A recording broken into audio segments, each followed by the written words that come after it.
আজকে হচ্ছে পুঁটি মাছ বেগুন আলু দিয়ে সর্ষে বাটা দিয়ে রান্না করো। পুঁটি মাছ আর বেগুনটা আগে ভালো করে ভেজে নিয়েছি।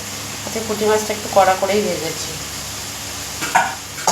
এদিকে হচ্ছে কড়াতে আলু জিরে ফোড়ন দিয়ে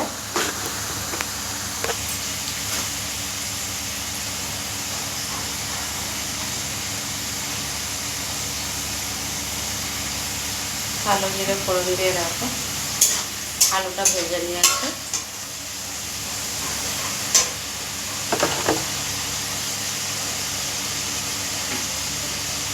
আলুটা ভাজা হয়ে গেছে, আলু জিরে ফোড়ন দিয়ে বেশ লাল লাল আলু সিদ্ধ হয়ে গেছে। একটু সরু সরু করে আলু দিয়েছি না।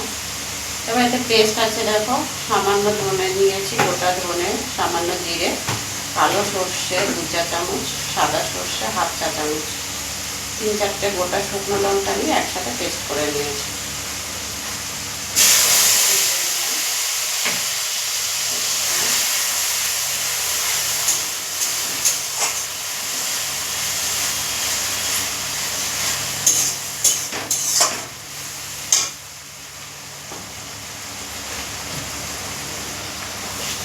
নুন দিয়ে দিচ্ছি স্বাদ মতন।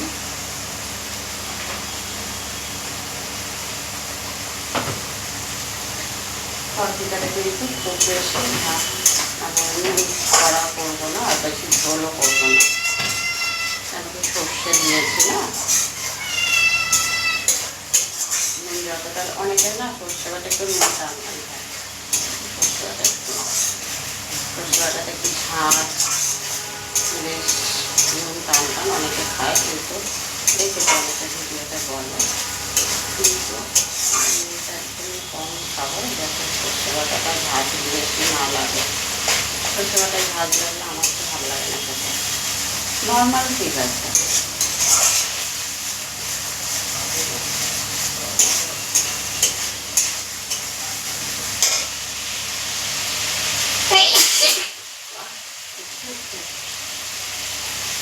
হলুদ দিয়ে দেবো পরিমাণ মতন।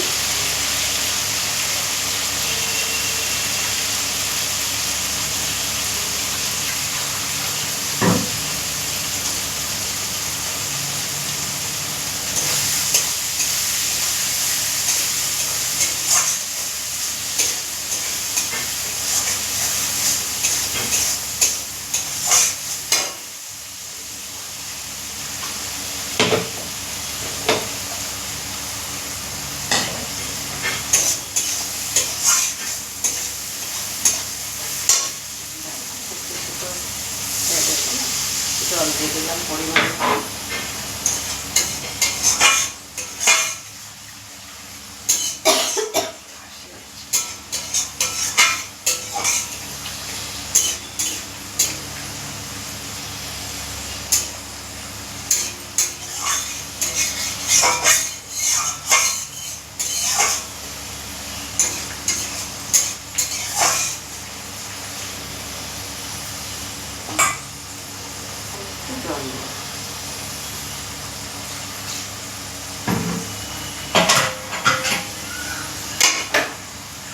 ফুটে উঠলে মাছ আর বেগুনটা দিয়ে দেবো।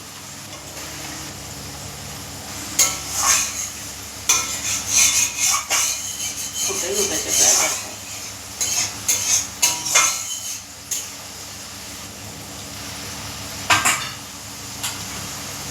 মাছ আর বেগুনটা দিয়ে দিলাম।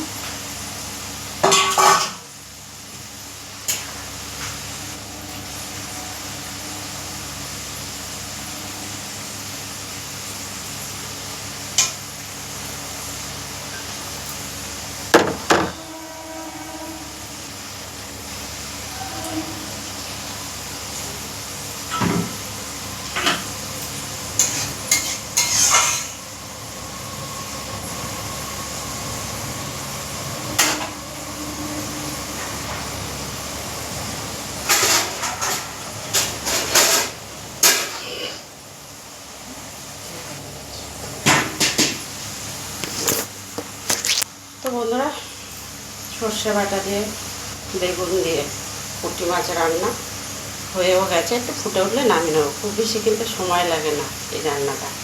তো যাই হোক, এবারে নামিয়ে নেবো। ফুটে উঠলে 2 থেকে 3 মিনিট ফুটবে, নামিয়ে নেবো। ভিডিওটা আর বড়ো করছি না, এখানেই শেষ করে দেবো।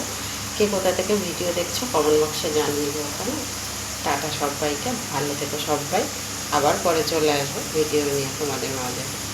টাটা, এইভাবে পাশে থেকো সবাই।